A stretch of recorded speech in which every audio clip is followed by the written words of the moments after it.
ठाणे मनपा के कमिश्नर सौरभ राव, आप भी सुन लीजिए।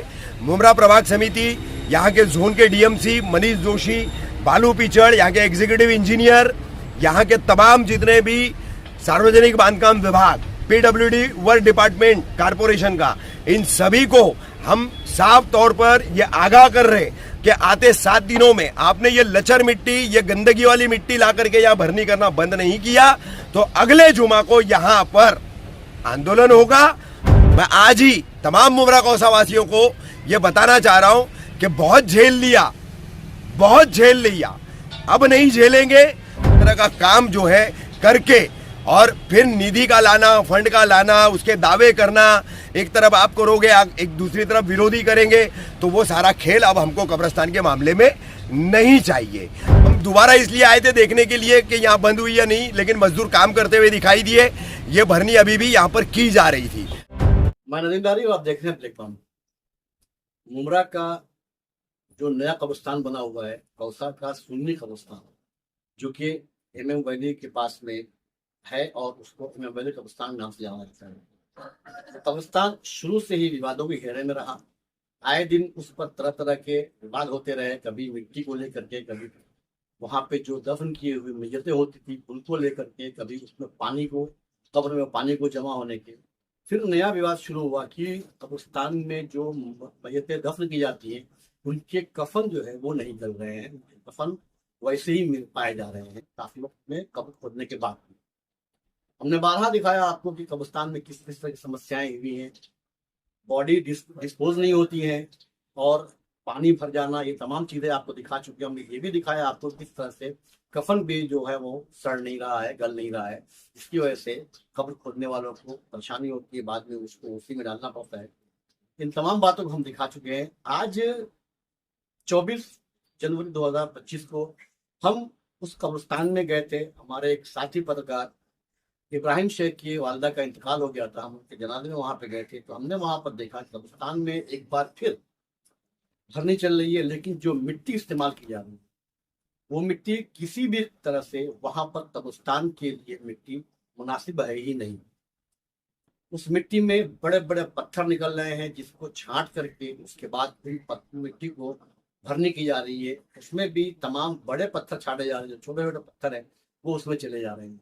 इब्राहिम शेख की वालदा के जनाजे में राष्ट्रवादी कांग्रेस पार्टी शरद चंद्र पवार के मुमरा कला विधानसभा अध्यक्ष शमीम खान भी आए हुए थे, जहां पर रफीक कामदार जो मुमरा के वरिष्ठ पत्रकार हैं उनकी अगुवाई में हम पत्रकारों ने शमीम खान से तवज्जो दिलवाई थी। उसके बाद एक प्रेस कॉन्फ्रेंस में तब अवार्ड से ऑफ कैमरा भी इस मामले में बात की गई, जिसकी पूरी डिटेल रफीक कामदार की हम उस इंटरव्यू में दिखाएंगे जो उन्होंने कब्रिस्तान में हमसे बात करते हुए कहा। ये कब्रिस्तान असेंबली इलेक्शन में तमाम ही पार्टियों का मुद्दा बना रहा। तमाम पार्टियां हाथ धो करके कब्रिस्तान के पीछे पड़ी हुई थी। ऐसा लग रहा था कि ये कब्रिस्तान का जैसी सरकार बदलेगी कि कब्रिस्तान अपने इतनी अच्छी हालत में आ जाएगा कि इसमें कोई भी प्रॉब्लम नहीं होगी। लेकिन इलेक्शन खत्म हुआ, तमाम ही पार्टियां खामोश बैठ गई हैं, चाहे वो राष्ट्रवादी कांग्रेस पार्टी अजीत पवार गुट हो, MIM हो, SDPI हो या और भी कोई पार्टी हो। इन तमाम पार्टियों ने जी भरकर इस मुद्दे को इलेक्शन में कैश कराने की कोशिश की। अभी भी वो मसला जू का तू है। आज मिट्टी काफी वक्त से वहां पड़ रही है। इन किसी भी नेताओं को ये तौफीक नहीं हुई कि वहां जा करके इस मिट्टी को देखें, उसकी पड़ताल करें और प्रशासन से आवाज उठाएं। आइए देखते हैं कि क्या कुछ का रफीक कामदार ने हम कब्रिस्तान के मामले में पेश है आपके सामने वीडियो है। ऐसी तमाम अपडेट्स के हमारा चैनल लाइक और सब्सक्राइब करेंगे। अस्सलाम वालेकुम, मैं रफीक कामदार। इस वक्त हम कौसा एमएम वैली के ठाणे मनपा के बनाए हुए नए कब्रिस्तान, कौसा का जो न्यू कब्रिस्तान कहा जाता है, वहाँ खड़े हैं। काफ़ी विवादों में, काफ़ी टेक्निकल चीज़ों से यहाँ पर कमियों के साथ जूझता हुआ ये कब्रिस्तान, बारिश में कब्रों से निकलने वाला पानी, और अभी मौजूदा स्थिति यहाँ पर यह है, हालात यहाँ पर ये है कि हमी ने एक खबर बताई थी कि कफन का कपड़ा जो है वो गल नहीं रहा है, बरगे गल नहीं रहे। और यहाँ पर जो ओटा सिस्टम जहाँ पर किया गया है, आगे का ओटा सिस्टम अभी पूरा बाकी है। जहाँ हम खड़े हैं वहाँ पर 1 2 3 4 5 लाइनें या 6 लाइनें ओटा सिस्टम बनी हुई है, आगे का हिस्सा पूरा बचा हुआ है। तो फिर से जो एक बात थी कि पानी निकलना बंद हो जाए और पानी की वजह से जो बदबू और ख़राबी होती है वो बंद हो जाए, उसके लिए फिर एक बार भरनी करनी पड़ेगी। तो ओटा सिस्टम करके जो भरनी की गई है उस तरह की भरनी होनी चाहिए थी, लेकिन यहाँ पर हमने जब आज आए, हमारे एक साथी पत्रकार की वालिदा का इंतकाल हुआ था, तो उनकी तदफीन में आए थे हम लोग और हमने ये पूरा माजरा देखा।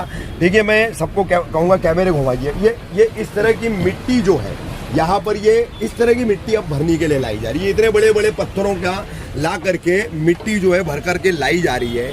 अब यहाँ पर छाटा जा रहा है इसको, भले पत्थर निकाले जा रहे, लेकिन जरूरी नहीं कि हर पत्थर जो है छट जाएगा और वो मिट्टी के साथ वहां नहीं जाएगा। इस तरफ भी ये मिट्टी है, मुरुम वाली है, मैंने खुद हाथ लगा करके इसको पूरा जांच किया है और अमूमन अब तक देखने में आया है कि यहाँ पर मुरुम वाली मिट्टी जो है वो उतनी कारगर साबित नहीं हो रही है। अब दरकार क्या थी, जरूरत क्या थी, तो यहाँ पर खुदाई करके जो भरनी करनी है, नीचे से लेकर के ऊपर तक की जो भरनी करनी है, यानी कि मिट्टी का एक रीशफल आपको करना है, तो उसमें आपको समंदरी रेती, बालू जिसे कहा जाता है, वो मिलानी थी, उसके साथ कापूर मिलाना था, नमक मिलाना था, ताकि ये ज़मीन जो है ये लाशों को जब्त कर सके, मैयतों को गला सके, कफन को गला सके, लकड़ी को गला सके, इस तरह की बन पाए। तो ये सब मामला थे और इन्हीं मामलात के बाद जो है हम तमाम पत्रकारों की मुलाकात हुई है एमएलए जितेंद्र आवाड़ के साथ। उनकी एक प्रेस कॉन्फ्रेंस थी, उस प्रेस कॉन्फ्रेंस के बाद हमने ऑफ कैमरा उनसे बात की है, तमाम मुमरा कौसा के लोगों से। अब मैं आपको बता दूं कि यहाँ पर हमने फौरन जितेंद्र आवाड़ से मांग की कि ये भरनी जो है अधकचरा मिट्टी की जो की जा रही है वो फौरन पहले बंद की जाए। तो उन्होंने कहा कि मैं फौरन बंद करवाता हूं। हम दोबारा इसलिए आए थे देखने के लिए कि यहाँ बंद हुई या नहीं, लेकिन मजदूर काम करते हुए दिखाई दिए। ये भरनी अभी भी यहाँ पर की जा रही थी। अगर ये बंद नहीं की गई, ये भरनी इसी तरह से चलती रही। आपको बता दें कि पहले भी कब्रिस्तान में भरनी के नाम पर गबन करने वाला जो कॉन्ट्रैक्टर और जो ठेकेदार था, ये वापस उसी को ठेका दिया है। अब कहा जा रहा है कि ठाणे मनपा ने दिया है। अब कैसे ठेका मिलता है, क्यों मिलता है, सभी को पता है, बताने की और बोलने की जरूरत नहीं है।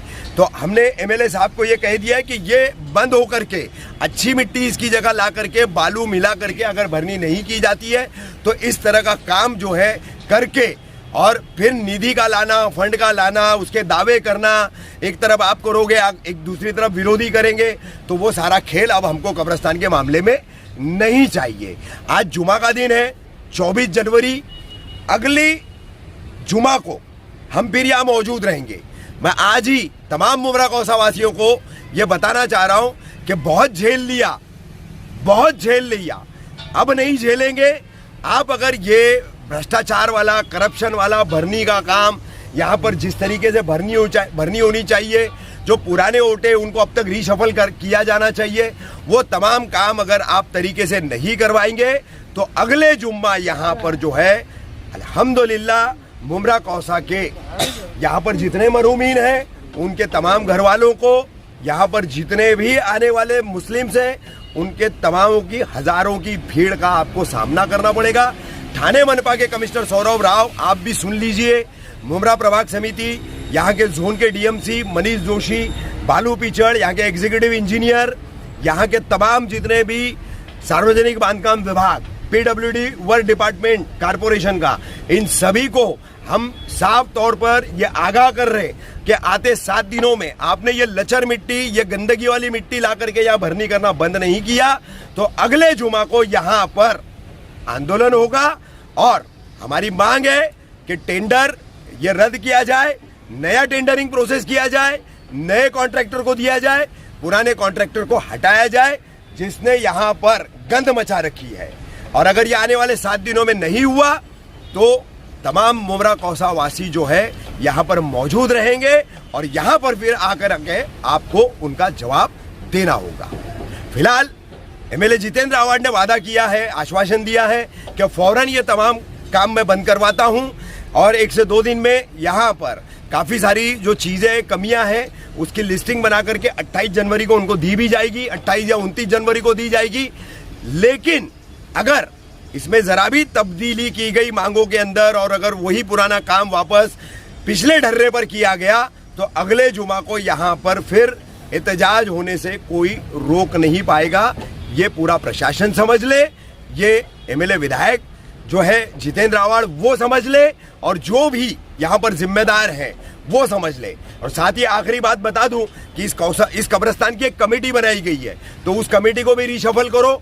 जो कब्रिस्तान में वक्त देगा, जिम्मेदारी निभाएगा, आकर के देखेगा, ऐसे ही आदमी को उस कमेटी में लो। जो वक्त नहीं दे पा रहे, बीमार हो चुके हैं, अलील हो चुके हैं, ऐसे लोगों को जो है आप आराम दो, और नए लोगों को जो वक्त दे सकते हैं, जिम्मेदारी निभा सकते हैं, उनको ला करके यहाँ पर जो है कमेटी में अपॉइंट करो।